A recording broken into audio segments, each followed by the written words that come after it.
بالله من شرور أنفسنا ومن سيئات أعمالنا من يهده الله فلا مضل له ومن يضلله فلا هادي له ونشهد أن لا إله إلا الله وحده لا شريك له أما بعد فأعوذ بالله من الشيطان الرجيم بسم الله الرحمن الرحيم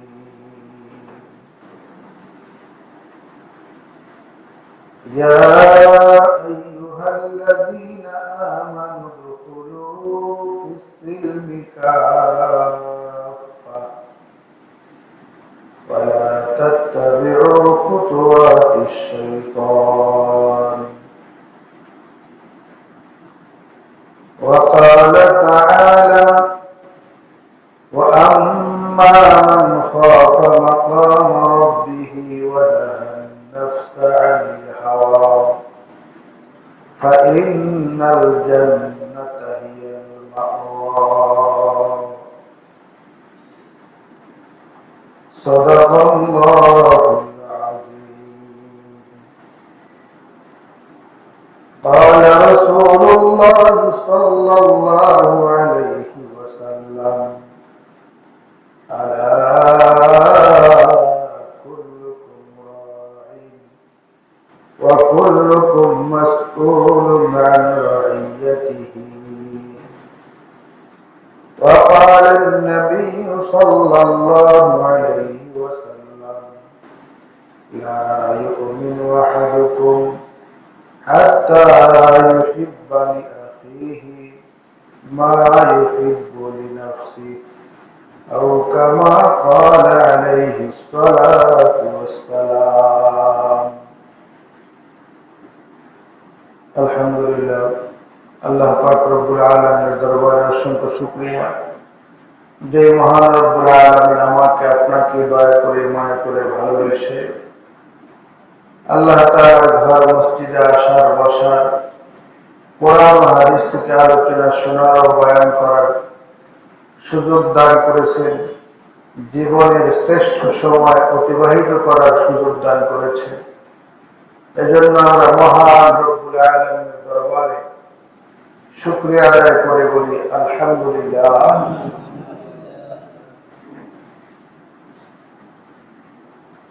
গরিব দুঃখী ধনী ছোট বড় সকলের জন্য একটা পরম সৌভাগ্যের বিষয় হচ্ছে মসজিদে আসতে পারা আমরা চোখ বন্ধ করে যদি আমাদের পিছনের দিকে তাকাই যে আমাদের ভালো সময় কোনটা গেছে আমরা নিশ্চিত ভাবে বলতে পারবো মসজিদে যতটুকু সময় কাটিয়েছি এটাই ছিল আমার জীবনের শ্রেষ্ঠ সময় কারণ গুনাহ মুক্ত পরিবেশ বাহিরের চিন্তা ভাবনা মসজিদে আসলে কম আসে বাহিরে শুধু কাজের চাপ একের পর এক কাজ মসজিদে যখন আসি অন্তত পক্ষে এতটুকু নিয়ত থাকে যে আধা ঘন্টা 1 ঘন্টা অন্য কোন কাজ আমি চাইলেও করবো না করতেও পারবো চাপ মুক্ত থাকা একটা অন্যতম সময় মানুষ তখনই শান্তিতে থাকে যখন মানসিক ভাবে চাপ মুক্ত হয় আল্লাহ পাক রব্বুল আলামিন বান্দাকে বারবার ডেকে বলেন ও আমার বান্দা বান্দীরা তোমরা ইসলামে পরিপূর্ণভাবে প্রবেশ করো পরিপূর্ণভাবে প্রবেশ করো শয়তানের পদাঙ্ক অনুসরণ করো না ইসলামে পরিপূর্ণভাবে প্রবেশ করার জন্য আমাদেরকে কি কি পালন করতে হবে শ্রেণী ভাগ করলে আমাদের জন্য বোঝা সহজ যে পরিপূর্ণভাবে ইসলামে ঢোকার জন্য চারটা মূলনীতি নিয়ে আমাদেরকে খেয়াল রাখতে হবে। একটা মূলনীতি হচ্ছে আকিদাতুল ইসলাম, ইসলামের মৌলিক বিশ্বাস। বিশ্বাসের কারণেই একটা মানুষ মুসলমান, বিশ্বাসের কারণেই একটা মানুষ বিধর্মী। শুধুমাত্র বিশ্বাস, আর কিছু না। আপনার অনেকগুলো বিষয়, অন্যান্য ধর্মের ইবাদত, মুসলমানদের ইবাদত, তাদের পোশাক, মুসলমানদের পোশাক একদম কাছাকাছি, খুব একটা দূরে। যেমন ইসলামের মধ্যে মাথা মুন্ডে রাখা, মাথা চুল একদম চেঁচে ফেলা, এটা চুল কাটার একটা তরিকার মধ্যে এক তরিকা। আবার চুলকে 3 তরিকার এক তরিকায় রাখা, ছোট রাখা, অথবা বাবরি রাখা, অথবা একদম মুন্ডে রাখা। আবার বাবরি রাখার মধ্যে 3 তরিকা।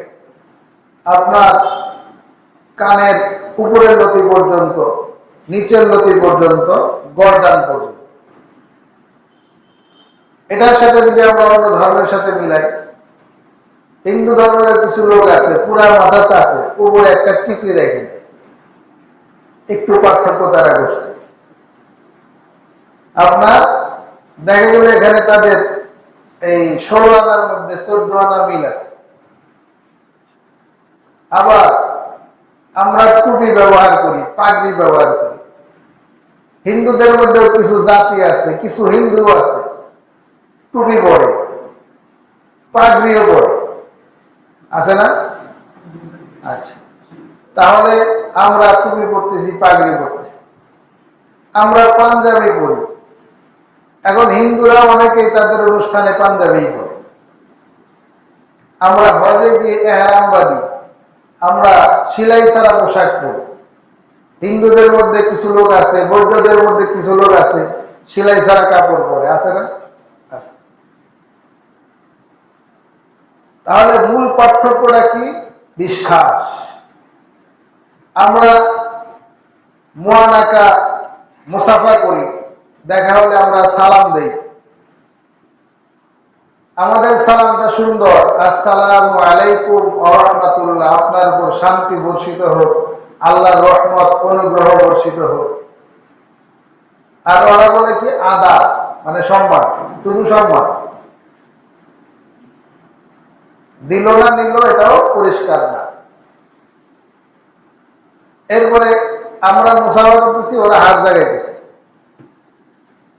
2 হাত জাগাইতেছে, আর আমরা 2 হাত দিয়ে মুসাফা করতেছি। আমরা মুআনাকা করি, কোলাকুলি করি। হিন্দুরাও দেখি কোলাকুলি করে।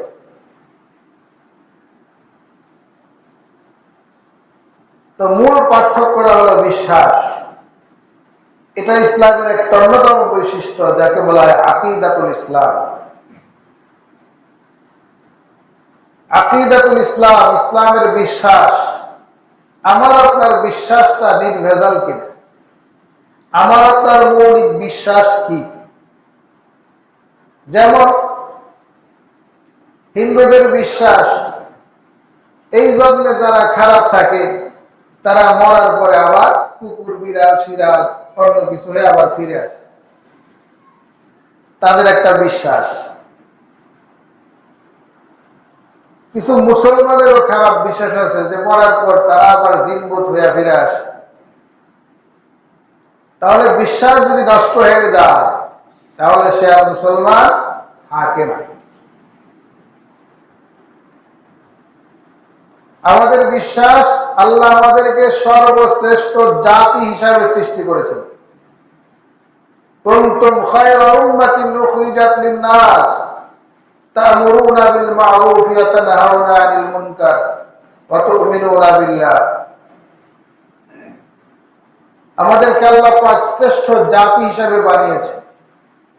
তা আমাদের মৌলিক বিশ্বাস হচ্ছে আমাদের ভালো মন্দ, সুবিধা অসুবিধা সব কিছুর, হায়াত, মওত, রিজিক, ধন দৌলত, সব কিছুর একচ্ছত্র মালিক আমাদের আল্লাহ।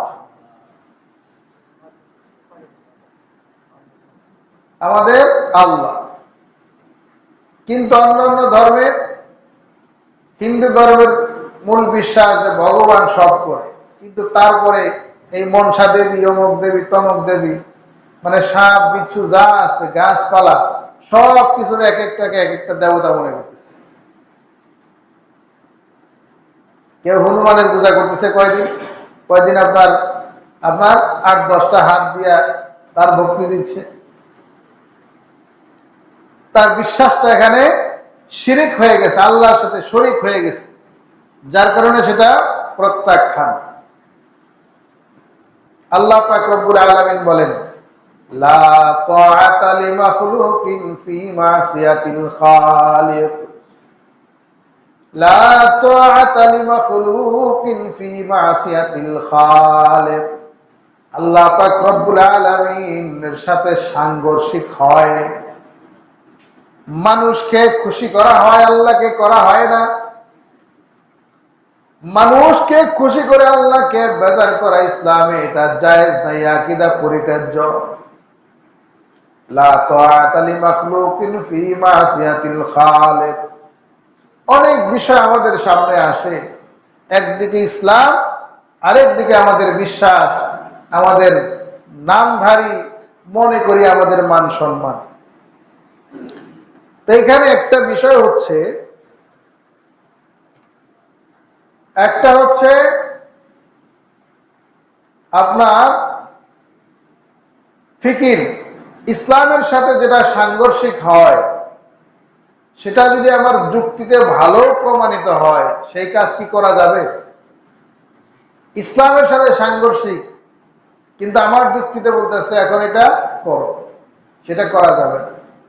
যেমন আমাদের অনেক যুবক ভাইয়েরা দাড়ি কাটে, তারা মনে করে যে আমার তো দাড়ি রাখার সময় হয় না, কিন্তু আল্লাহ কি দাড়ি কাটতে বলছে? আল্লাহ তো দাড়ি রাখতে বলছে। সকল আম্বিয়া কেরাম দাড়ি রাখছেন, কোন নবী রাসূল দাড়ি কাটে নাই। তাহলে সেখানে যদি আমি যুক্তি দাঁড় করাইয়া আমি মনে করি যে আমার জন্য এখন দাড়ি কাটাই উত্তম, তাহলে ঈমান নিয়ে টানাটানি আছে। আরেকটা হচ্ছে নিজে কাটি, গুনাহ হয় যাই নাই করি, মানি না, তাহলে ঈমান থাকবে কিন্তু শাস্তিযোগ্য। আর যদি গুনাহকে গুনাহ মনে না করা হয়, তাহলে ঈমান চলে যাবে। এই জন্য আকীদাতুল ইসলাম, ইসলামের বিশ্বাস, এটা একটা বিষয় আমাদেরকে প্রত্যেক ক্ষেত্রে আমাদেরকে ঠিক করতে হবে। 2 নাম্বার হচ্ছে ফারাইজুল ইসলাম, ইসলামের ফরজ সমূহ জানতে হবে, আরেকজনকে জানাইতে হবে। ইসলামের যে সমস্ত মৌলিক ফরজ, নামাজ, রোজা, হজ, যাকাত, সুদ ঘুষ মুক্ত থাকা, এগুলা জানা যেমন ফরজ, মানা যেমন ফরজ, অন্যকে মানানো, অন্যকে জানানো, অন্যকে বুঝানোর চেষ্টা করা ফরজ। তো আলহামদুলিল্লাহ জেনে খুশি হলাম যে আমাদের এই সমাজে মাস্তুরাতের একটা জামাত আসছে। মাস্তুরাত হচ্ছে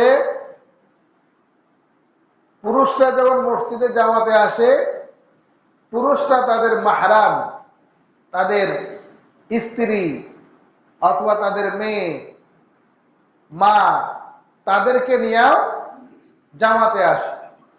তেমনই একটা 3 দিনের জামাত আমাদের মসজিদে আসছে হাজী আব্দুল বাতেন সাহেবের বাড়িতে।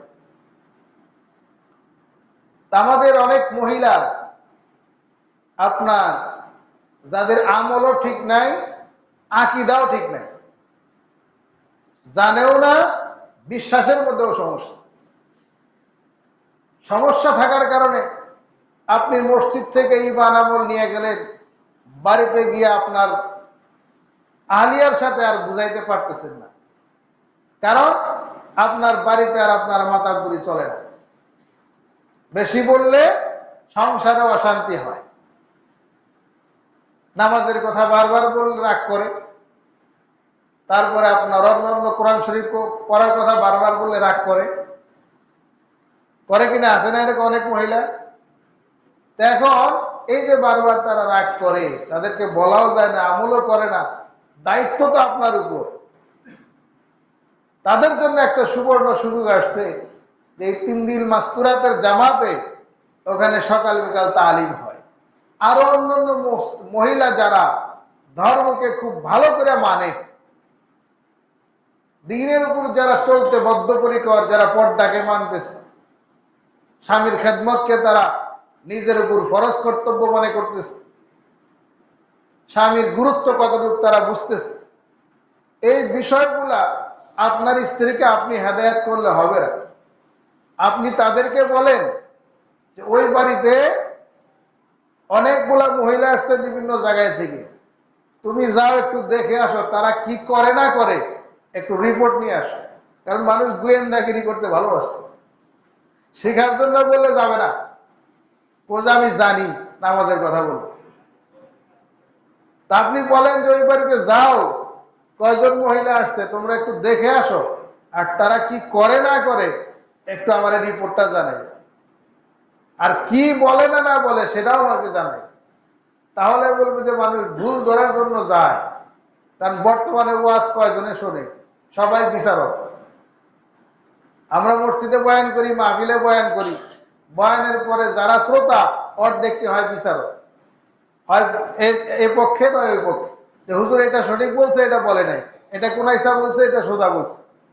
আমরা বিচার করতে ভালোবাসি, আমরা কিছু মানার জন্য, শিখার জন্য খুব লোক কম।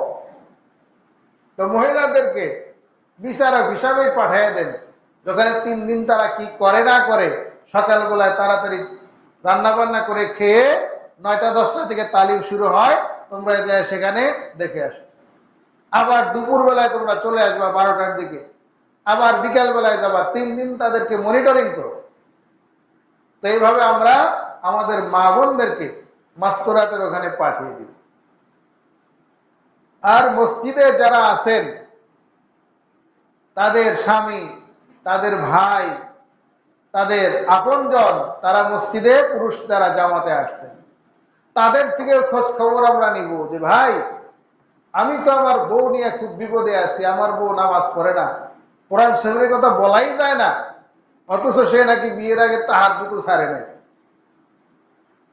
এরকম লেকচার অনেক মহিলা দেয় না, যে বিয়ের আগে তাহাজ্জুদ সহ পড়ছে, কিন্তু এখন সংসারের কাজ করতে করতে আর পারি না। তো কাজেই তাদেরকে একটু বলেন যে সংসারের কাজ 3 দিন নাই করলা, 3 দিন শুধু লবণ পানি ভাত খাবো, পান্তা ভাত খেয়ে চলবো, 3 দিন তুমি ওখানে সময় দাও, আমার নিয়ে এত টেনশন করতে হবে।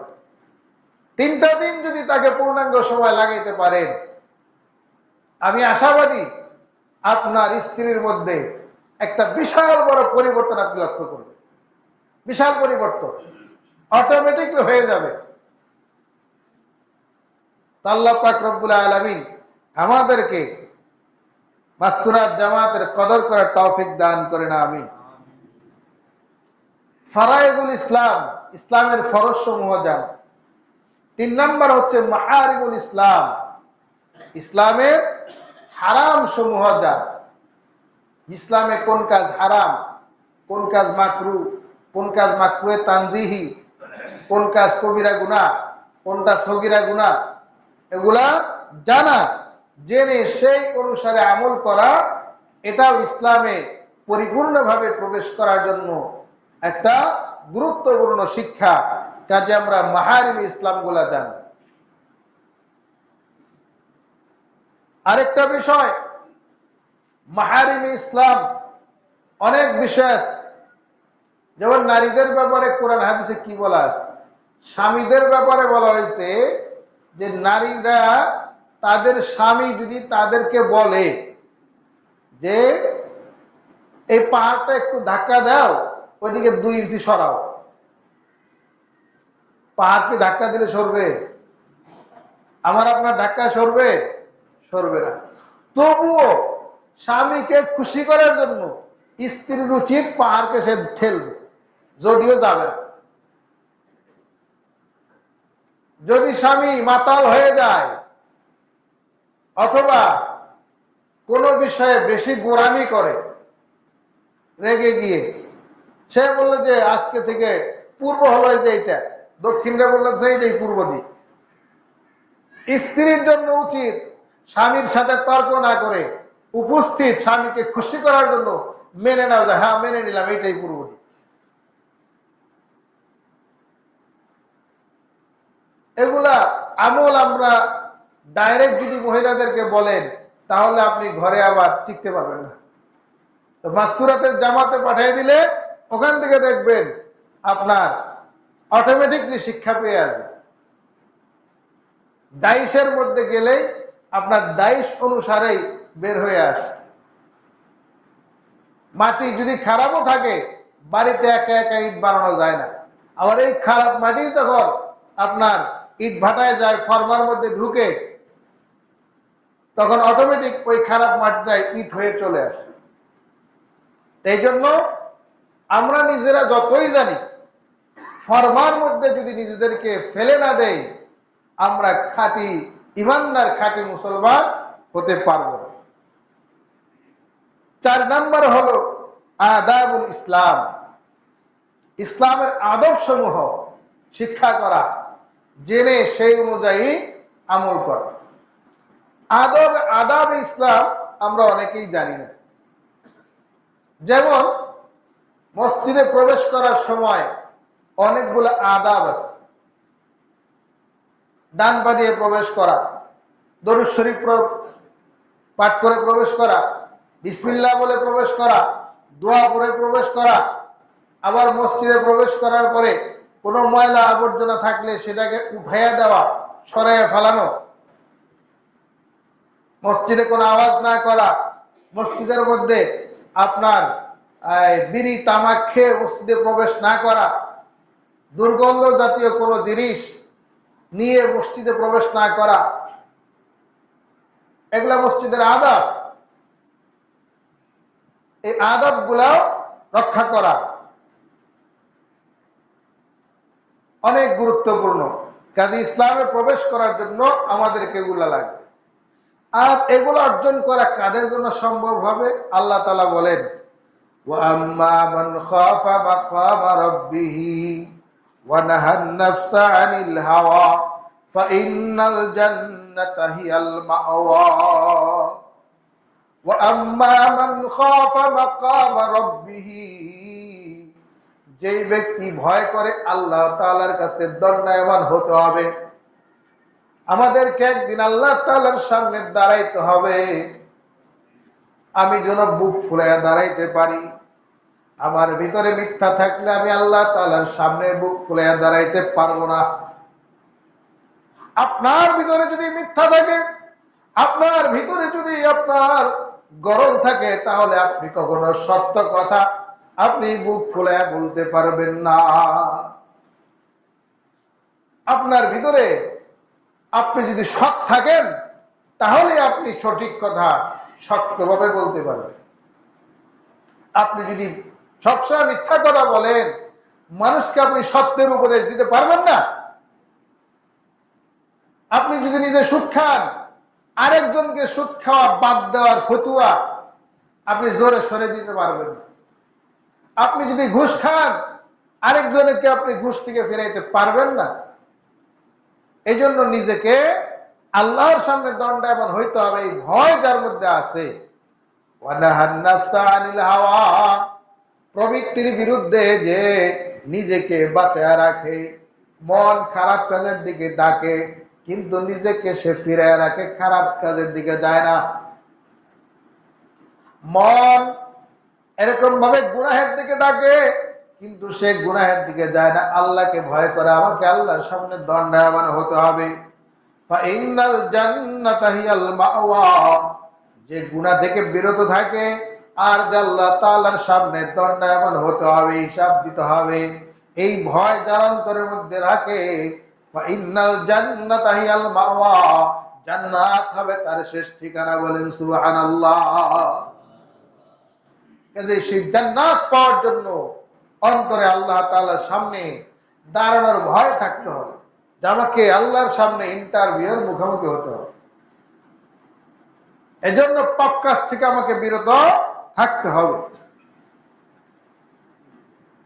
নবী করিম সাল্লাল্লাহু আলাইহি ওয়াসাল্লাম বলেন, লা ইউমিনু আহাদুকুম হাত্তা ইউহিব্বা লিআখিহি মা ইউহিব্বু লিনাফসি।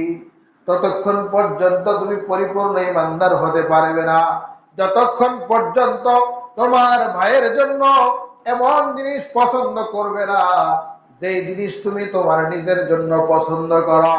অর্থাৎ নিজের জন্য যেটা পছন্দ করবে অপর ভাইয়ের জন্য সেটা পছন্দ করা ঈমানের আলামত। নিজের জন্য যেটা অপছন্দ করবে অপরের জন্য সেটা অপছন্দ করা হচ্ছে ঈমানের আলামত। ঈমানের আলামত।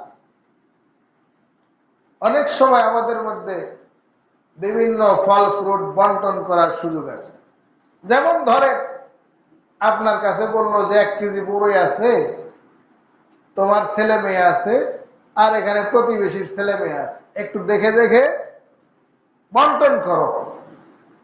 এখন আপনি যদি মনে করেন যে আমার ছেলেদেরকে আমি ভালোটা দিব আর পরের ছেলেদেরকে আমি খারাপটা দিব, তাহলে আল্লাহ নবী বলেন যে তোমার ঈমান পাকা হয়নি, ঈমানের মধ্যে ত্রুটি আছে, চোখ বন্ধ করে দিতে হবে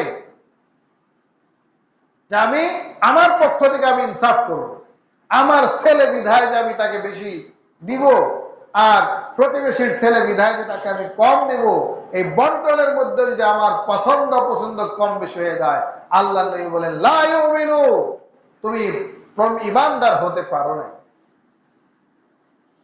আল্লাহ নবী বলেন মুরাঈন ওয়া কুল্লুকুম মাসউলুন আন রাইয়াতিহি, তোমরা প্রত্যেকেই দায়িত্বশীল এবং তোমাদের প্রত্যেককেই তোমাদের দায়িত্ব সম্পর্কে জিজ্ঞেস করা হবে। প্রত্যেককে আল্লাহ নবী বলছেন তোমরা দায়িত্বশীল, প্রত্যেকেই দায়িত্বশীল। ইমাম হলে মুসল্লিদের নামাজ সঠিক হচ্ছে কিনা ইমামের উপর দায়িত্ব। মুসল্লি হলে ইমাম আমাদের দায়িত্ব নিয়েছেন, ইমামের দায়িত্ব আমরা সঠিকভাবে পালন করছে কিনা সেটা মুসল্লির দায়িত্ব। স্বামী হলে স্ত্রীর দায়িত্ব আদায় করা, তার সুবিধা অসুবিধা দেখা, তার খোরাক পোশাক পর্দা পুশিদার ব্যবস্থা করা, এটা স্বামীর দায়িত্ব। স্ত্রীর দায়িত্ব হচ্ছে স্বামীর মালের হেফাজত করা, স্বামীর আপনার সকল প্রকার বৈধ চাহিদাকে যথাসময়ে পূরণ করা, এটা স্ত্রীর হক। প্রত্যেকেই দায়িত্বশীল। মেম্বার হলে তার অধীনস্থ যারা তাদের যেমন কর্তব্য আছে, যারা অধীনস্থ তাদের কর্তব্য আছে তাদের মেম্বারের। এভাবে মেম্বার চেয়ারম্যান প্রত্যেকের উপর প্রত্যেকের দায়িত্ব বন্টন। কর্মচারী হলে আমি আমার কাজ ঠিক মতো করছি কিনা এটা আমার দায়িত্ব। আর যদি আমি লিডার হয়ে থাকি আমি কর্মচারীর বেতন ঠিক মতো দিচ্ছি কিনা এটা আমার দায়িত্ব। আজকে আমরা শুধু একটা হাদিস বলি যারা কর্মচারী আছে, আল্লাহর নবী বলছেন শ্রমিকের ঘাম শুকানোর আগে শ্রমিকের বেতন দিয়ে দাও। হাদিসে আছে কিনা? সকল লেবার শ্রেণী যারা সবাই হাদিস জানে যে ঘাম শুকানোর আগে দিতে হবে। কিন্তু আপনার যে 8টা 5টা ডিউটি, 10টা 5টা ডিউটি, আপনি যে কয়েক ঘন্টার জন্য আসছেন, আপনার শরীর কি ঘামায় কাজ করছেন নাকি অর্ধেক কাজ করে শুধু শরীর বাঁচাইছেন? এই দায়িত্ব কি আপনার নাই? আছে কি না? শরীর না ঘামাই যদি বলেন যে সময় শেষ বেতন দেন, তাহলে আপনিও আপনার দায়িত্ব পালন করেন নাই। আশরাফ আলী থানভী রাহমাতুল্লাহ আলাইহি একবার ট্রেনে ভ্রমণ করতেছে। ভ্রমণ করার সময় কিছু মাল সামানা নিছেন, আখের বোঝা নিছেন। আর একজনের জন্য হয়তো 10 থেকে 12 কেজি বহন করার অনুমতি আছে, কিন্তু সে যদি 1 মণ নিয়ে যায় তখন তো তার ওইটা ভাড়া ছাড়া বহনের অনুমতি নেই। তখন উনি অনেক বড় বুজুর্গ টিটি, ওনাকে চিনে, বললো যে হুজুর আপনার এটা টিকিট কাটা লাগবে না, আপনি নিয়ে যান। আশরাফ আলী থানভী রাহমাতুল্লাহ আলাইহি বলতেছেন যে আমি তো অনেক দূরে যাব, তোমার টিটি কোন পর্যন্ত যাবে? অসুবিধা নেই হুজুর, আপনি যেখানেই যাবেন এই টিটিকে আমি বলে দিব, সে যেন পরের স্টেশনের টিটিকে বলে দেয়। আশরাফ আলী থানভী রাহমাতুল্লাহ বলতেছেন আমি তো অনেক দূরে যাব, এই টিটি যখন নেমে যাবে তখন কি হবে? তো বলতে বলতে ওইটা তো ট্রেনের লাস্ট স্টেশন, তো আমি আরো দূরে যাব, তখন কি অবস্থা হবে? তখন তো আর কাউকে ধরবে না, তখন তো আর কেউ ধরবে না। তখন বলল যে তুমি যে আমাকে মাফ করে দিচ্ছ, এই টাকাটা কি তোমার পকেটে যাবে না দেশের সরকারের পকেটে যাবে? ট্রেনগুলো তো সরকারি, তোমার পকেটে যাবে না সরকারের পকেটে যাবে? রাষ্ট্রীয় সম্পদ, তো রাষ্ট্রীয় সম্পদ তো তুমি আমাকে ফ্রি দিতে পারো না। আর তুমি যে আমাকে ফ্রি দিলা, প্রকারান্তে আমার টাইটেল হয়ে গেল যে আমি চুরি করে নিয়েছি। তাহলে তুমি আমাকে বাঁচায় দিয়ে চোর বানাইলা, তাহলে কাল কিয়ামতের ময়দানে আমি চোর হয়ে উঠবো, এটা কি তুমি চাও? তখন স্টেশন মাস্টার বলতেছে, না হুজুর আপনারটাই ঠিক। তখন সে মালের টিকিট কেটে তারপরে মাল নিয়ে যায়।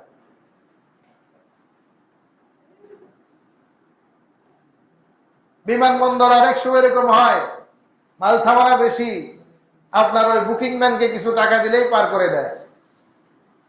বিভিন্ন ঘাটে এরকম হয়, অথচ আমরা হকই রাখি না যে এটাও মানুষের হক।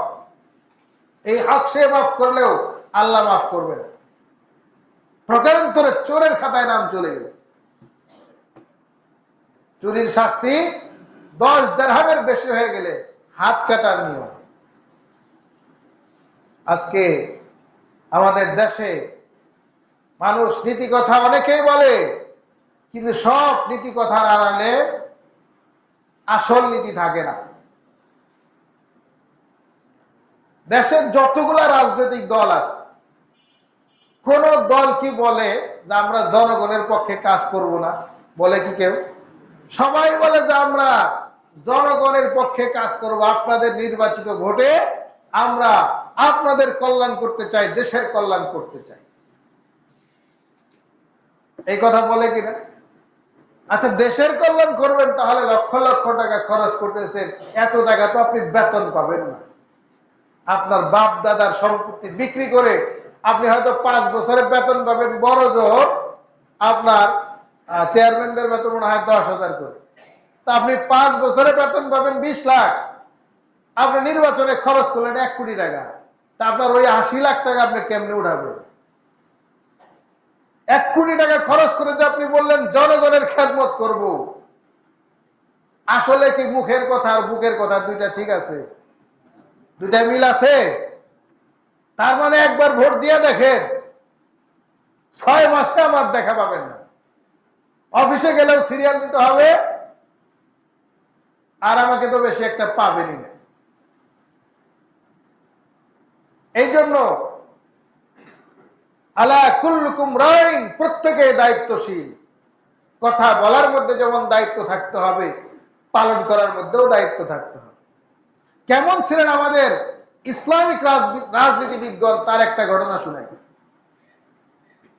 হযরত ওমর রাদিয়াল্লাহু তাআলা আনহু রাতের বেলা ছদ্মবেশে তার গোলামকে নিয়ে ঘুরতেছেন। দেখে যে একটা জায়গার মধ্যে কিছু বাতি জ্বলে, আগুন জ্বলতেছে। মহিলা সেখানে চুলার মধ্যে আপনার জাল দিতেছে। জিজ্ঞাসা করলেন, তুমি যে যে হাড়ির মধ্যে জাল দিতেছো, পানি জাল করতেছো, তোমার পানি জাল করার কারণটা কি? ওই মহিলা উত্তর দেয়, কে আপনি জানি না, আমার ছেলেরা ক্ষুধার যন্ত্রণায় কান্নাকাটি করতেছে, তাদেরকে আমার তো খাওয়ান দেওয়ার মতো তেমন কিছু নাই, তাই তাদেরকে সান্ত্বনা দেওয়ার জন্য আমি গরম পানি হাঁড়িতে পানি দিয়ে আমি চুলায় জাল করতেছি, যাতে করে তারা মনে করবে আমাদের জন্য খাদ্য রান্না হচ্ছে, আর কান্নাকাটি করতে করতে এক সময় তারা ঘুমিয়ে পড়বে। কি হৃদয় বিদারক! বাচ্চাদেরকে একটা মিথ্যা প্রবোধ দেওয়ার জন্য আমি চেষ্টা করতেছি, আমার তো এছাড়া উপায় নাই। হযরত ওমর রাদিয়াল্লাহু তাআলা আনহু গোলামকে সাথে নিয়ে রাষ্ট্রীয় কোষাগারে গেলেন। যাওয়ার পরে তিনি আটা ময়দা, কিছু ঘি চর্বি সহ, কিছু খেজুর সহ তিনি একটা বস্তা বাঁধলেন। বস্তা বাঁধার পরে গোলামকে বললেন, ও গোলাম, এই বস্তাটা তুমি আমার পিঠে উঠাইয়া দাও। গোলাম বলতেছে, না, এটা হতে পারে না, এটা আমার পিঠে দেন, আমি নিয়ে যাব। কিন্তু আমিরুল মুমিনিন ওমর বলতেছেন, না না না, কাল কিয়ামতের ময়দানে আল্লাহ তোমাকে প্রশ্ন করবে না, কারণ তুমি তো রাষ্ট্রপ্রধান না। আমি রাষ্ট্রপ্রধান, কাজেই আমাকে জিজ্ঞেস করা হবে। আমি আল্লাহর দরবারে আমি সঠিক উত্তর দেওয়ার জন্য আমি নিজের পিঠে এই বোঝা বহন করতে চাই। হযরত ওমর পিরাপিরি করে ওই আটার বস্তা নিয়ে ওই মহিলার কাছে নিয়ে গেলেন, নিজের পিঠে করে নিয়ে গিয়ে চুলার মধ্যে আপনার হাড়ির মধ্যে আটা ময়দা দিয়ে দিলেন। দিয়ে দেওয়ার পরে সেখানে কিছু খেজুর, কিছু চর্বিও দিয়ে দিলেন। দেওয়ার পরে আপনার রান্না হওয়ার পরে বাচ্চাদেরকে খানা খাওয়াইলেন, ওই মহিলাকে খানা খেতে দিলেন, এবং অবশিষ্ট কিছু দিনার দিরহাম টাকা পয়সাও নিয়ে গিয়েছিলেন, ওগুলো সহবাগী খাদ্যদ্রব্য মহিলাকে বুঝাইয়া দিলে। দেওয়ার পরে মহিলা বলতেছে, কে গো তুমি? চিনি না। এই দেশে ওমর রাদিয়াল্লাহু তাআলা আনহু দেশ পরিচালনা করে, কিন্তু ওমর এত খারাপ, সে আমাদের কোনো খোঁজ খবর কোনোদিন নেয় না। তোমার মতো লোক আমাদের দেশের মন্ত্রী হওয়া দরকার, আমাদের দেশের প্রধানমন্ত্রী হওয়া দরকার। ওমর রাদিয়াল্লাহু তাআলা সব শুনলেন, কিন্তু পরিচয় দিলেন না।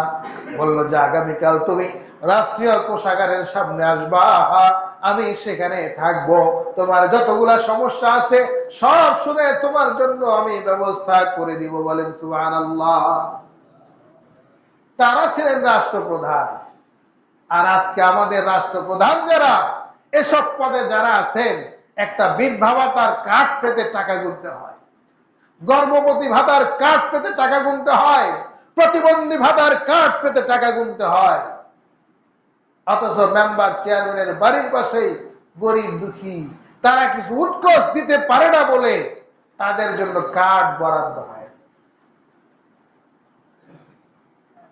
তো তারাও ছিল, তাদের মধ্যে দেশপ্রেম, তাদের মধ্যে ঈমান, আর আমাদের মধ্যে ঈমান। এই জন্য আল্লাহ পাক রব্বুল আলামিন আমাদেরকে সঠিকভাবে আমল করার তৌফিক দান করেন। সকলে বলেন আমিন। কিয়ামতের দিন সবচেয়ে গরিব কারা হবে জানেন? যাদের টাকা পয়সা নাই তারা গরিব হিসেবে উঠবে। কিয়ামতের দিন সবচেয়ে গরিব হবে তারা যাদের আমল নামায় নামাজ আছে, রোজা আছে, হজ আছে, যাকাত আছে, কিন্তু এত পরিমাণ জনগণের সাথে দুর্নীতি করেছে, কাউকে কথা দিয়ে কষ্ট দিয়েছে, কারো হক মেরে খেয়েছে, কাউকে বিভিন্ন ভাবে মিথ্যা আশ্বাস দিয়ে ঠকিয়েছে, কাউকে বিভিন্ন ভাবে প্রতারণা করেছে। এগুলার কারণে এক একটা তার গুনাহের কারণে কাউকে নামাজের সওয়াব দিতে হবে, নামাজের সওয়াব শেষ হয়ে যাবে, রোজার সওয়াব শেষ হয়ে যাবে, হজের সওয়াব শেষ হয়ে যাবে। এক সময় তার আমল নামায় কোনো সওয়াব থাকবে না। সওয়াব যখন থাকবে না, মানুষের এই গুনাহের বোঝা তখন আদায় আনতে তার বোঝা গুনাহগুলো তার পিঠে চাপিয়ে দেওয়া হয়। এক সময় সে গুনার বোঝা নিয়ে আল্লাহ তাআলার সামনে দণ্ডায়মান হবে, কোন আমলই তার থাকবে না। এই ব্যক্তি হলো সবচেয়ে গরিব, সবচেয়ে অভাবী। আল্লাহ পাক রব্বুল আলামিন আমাদের সকলকে কিয়ামতের ময়দানে খাঁটি ইমানদার, খাঁটি মুমিন হিসাবে আল্লাহর দরবারে দাঁড়ানোর তৌফিক দান করেন। সকলে বলেন আমিন। ওয়া আখিরু দাওয়ানা আলহামদুলিল্লাহি রাব্বিল আলামিন। আমরা যারা সুন্নাত পড়ি